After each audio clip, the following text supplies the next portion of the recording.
சிறுவர்கள் இந்த தமிழுக்கு தன்னுடைய தமிழ்தாயின் இடையில் ஏந்தி கொண்டு வருகின்ற அந்த பெருமையை பெற்றவர் லவ குச என்ற பேச்சாளர்கள்.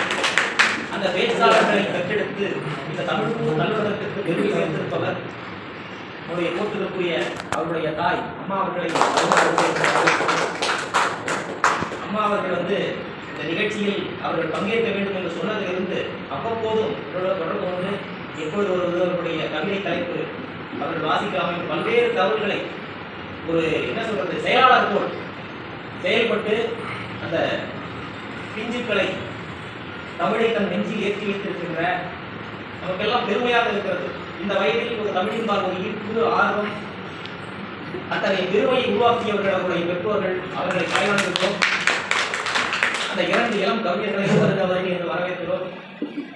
நீரின்றி அமையாது உள்ளது ரொம்ப அழகான ஒரு டைட்டில். இந்த தண்ணீர் மாதிரி வயது முதிர்ந்தவர்கள் இந்த கவிதை கட்டுரை இலக்கியங்கள் முக்கால்வாசி இடங்களை பார்த்தோம்னா அந்த 30+ மேலதான் அந்த கவியரங்கம் பேச்சு போட்டி அதெல்லாம் இருப்பாங்க.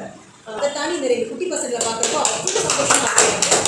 ரொம்ப நீங்க இப்படி வணக்கம் சொல்ற அழகே ரொம்ப சூப்பராக இருக்கு. சந்தோஷம், ரொம்ப வாழ்த்துக்கள். இப்போ கவியரங்கத்துக்குள்ள போயிடலாம். ஃபர்ஸ்ட் மா லவர். 2 சிறந்த மொழிகளிலே சிறந்தே பிறந்த என் தாய்மொழியாம் தமிழுக்கு முதற்கண் வணக்கம். மற்றும் இன்று கவி பாடம் வந்திருக்கும் அனைத்து கவி உறவுகளுக்கும் கவி தலைமைக்கும் மற்றும் அனைத்து நாள் உள்ளங்களுக்கும் என்னுடைய முதல் வணக்கம். தலைப்பு: நீரின்றி அமையாது உள்ளது. திருக்குறளின் நீரந்தரை வெண்பா துளிகளை நீராக கொட்டி. திருக்குறளின் நீரந்தரை வெண்பா துளிகளை நீராக கொட்டி பக்குவமாக பரவசப்படுத்தும். அமிர்த மலையை அதிசயித்து வைக்கும். வார்ப்புகளை வாழ வைத்து சீர்பிடித்து வந்த சீரனே, உலகிற்கு நீர்தான் முக்கியமே. வார்ப்புகளை வாழ வைத்து சீர்பிடித்து வந்த சீரனே, உலகுக்கு நீர்தான் முக்கியமே. நீரோடு சேர்ந்து ஒழுக்கத்தையும் ஒப்பிட்டவனே, இயற்கையாக அழகாக இயற்றியவனே. நீரோடு சேர்ந்து ஒழுக்கத்தையும் ஒப்பிட்டவனே, இயற்கை அழகை அழகாக இயற்றியவரே. நீரின்றி அமையாது உலகு. நீரின்றி அமையாது உலகு. நீரின்றி அமையாது உலகு. நான் சொல்வது நிதர்சன உண்மை.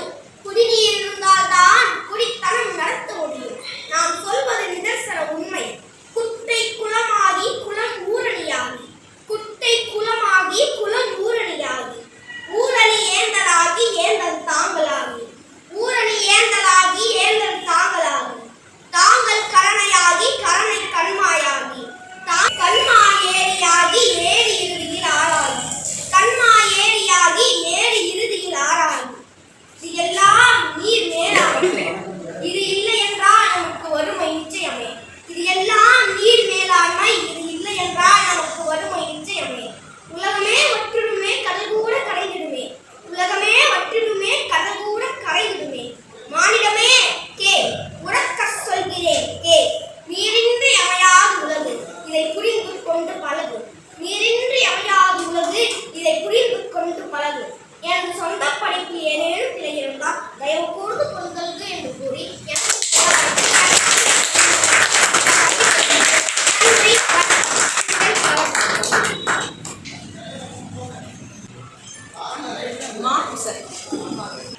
பேச்சு மறந்தாலும் மூச்சு மறந்தாலும் முத்தமிழை மறவாமல் பாராட்டி சீராட்டி வேரூன்ற வைத்திருக்கும் தாய் தமிழ் மொழிக்கும் தாய் தமிழ் உறவுகளுக்கும் மற்றும் இங்கு கவி பாட வந்திருக்கும் அனைத்து கவி உறவுகளுக்கும் கவி தலைமைக்கும் என் வணக்கத்தை தெரிவித்துக் கொள்கிறேன்.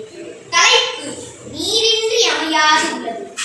வள்ளுவன் வரிகளில் வடித்து என் கவியை தொடுத்து. வள்ளுவன் வரிகளில் வடித்து என் கவியை தொடுத்து. நீரின்றி அமையாது உள்ளது. நீர் இல்லையெனில் நீருதான். நீர் இல்லையெனில் நீருதான். விண்ணிலிருந்து விழும் நீர் சிறு துளி கூட வீணடிக்காது சேமிக்க பழகு. இது நம் இயற்கையின் அழகு. சிறு துளி கூட வீணடிக்காது சேமிக்க பழகு. இது நம் இயற்கையின் அழகு. உலகிற்கெல்லாம் உயிராக நீர், அதை உதாசீனப்படுத்தாதே. உலகுக்கெல்லாம் உயிராக நீர், அதை உதாசீனப்படுத்தாதே. கற்பனை செய் மனமே,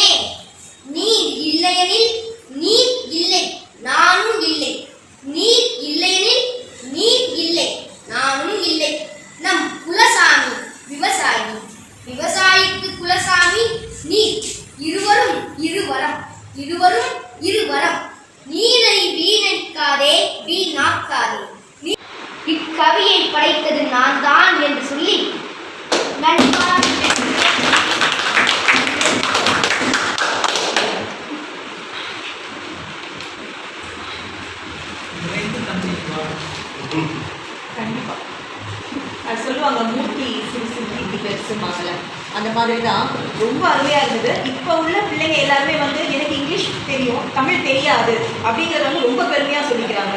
எல்லா பேரண்ட்ஸுமே அவன் இங்கிலீஷில் குழம்பு கட்டுவாங்க அப்படிங்கிறத தான் ரொம்ப பெருமையாக சொல்லிக்கிறாங்க. எத்தனாவது படிக்கிறாங்க அவங்க? 6வது. எவ்வளோ அழகான உச்சரிப்பு நீங்கள் எல்லாருமே கேட்டுருக்கீங்க. அந்த ழாலாம் வந்து ரொம்ப அட்டகாசமாக உச்சரிச்சாங்க. நான் யோசித்தேன் இவங்களுடைய அந்த பேச்சு தமிழ் வரும்போது அந்த ழா அந்த மாதிரியான தமிழ் வார்த்தை கொஞ்சம் எதமோன்னு யோசித்தேன். அவ்வளோ அருமையாக வாசிச்சிங்க. எப்படி உங்களுக்கு அவ்வளோ இன்ட்ரெஸ்ட் வந்ததுன்னு எனக்கு தெரியுது. இது நீங்களே எழுதுனது இல்லையா? இந்த ஒரு வரியுமே வந்து ரொம்ப அழகாக இருக்குது. அதாவது ஒரு மணி நேரம் ஸ்பீச்சை கேட்டால் ரொம்ப சந்தோஷம் இருக்குமோ தமிழ் பற்றி, அந்த மாதிரி இந்த 2 பேப்பர்களை நீங்கள் படித்தது வந்து அவ்வளோ பெருமையாக இருக்குது.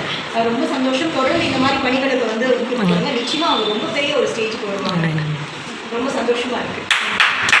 திருப்பி ஆச்சரியப்படுத்துறது யாருன்னா இவங்க 2 பேர் தான். ஏன் வந்து நான் அவங்கள சொல்லலாம், இங்கே இருக்க வரியிலுமே பாருங்கள் அவங்க எழுதியிருக்கிற அந்த கவிதை எல்லாமே இந்த வார்த்தைகளை இந்த லைனை வந்து அவங்க வந்து இன்னும் 2 தடவை படிக்கணும்.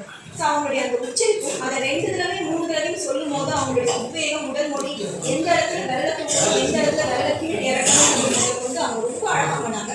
ஸோ ரொம்ப இன்ஸ்பயர் பண்ணது, ரொம்ப ரசிக்க வச்சதுன்னு அவங்க 2 பேருடைய கவிதை சொல்லுவேன் நான். எழுதிட்டீங்க லாஸ்ட்டில், எனக்கு சொந்த படைப்பில் ஏதேனும் பிழை இருந்தால் பொறுத்திருக்கு. முதல்ல வந்து என்னோட படைப்பு அப்படிங்கிறதுல ஒரு கர்வம் இருக்கணும். யாராக இருந்தாலும், கவிஞராக இருந்தாலும் சரி, எழுத்தாளராக இருந்தாலும் சரி, என்னால் செய்ய முடியும்னு ஒரு தன்னம்பிக்கையும் ஒரு கர்வமும் கண்டிப்பாக இருக்கணும். அதே நேரத்தில் பணிவு ரொம்ப முக்கியமாக இருக்கும். ஸோ இந்த கடைசி வரிகளில் உங்களுடைய பணிவுக்கு நிச்சயமாக நீங்கள் ரொம்ப பெரிய ஒரு இடம் கொடுப்பீங்க. வாழ்த்துக்கள். வாழ்க்கையில ஒண்ணு மட்டும் ஞாபகம் வச்சு, கஷ்டப்படாம எதுவும் கிடைக்காது, கஷ்டப்படாம கிடைக்கிறது என்னைக்குமே நிலைக்கும். வெற்றி நிச்சயம், இது வேத சத்தியம். கொள்கை வெல்வதே நான் கொண்ட லட்சியம்.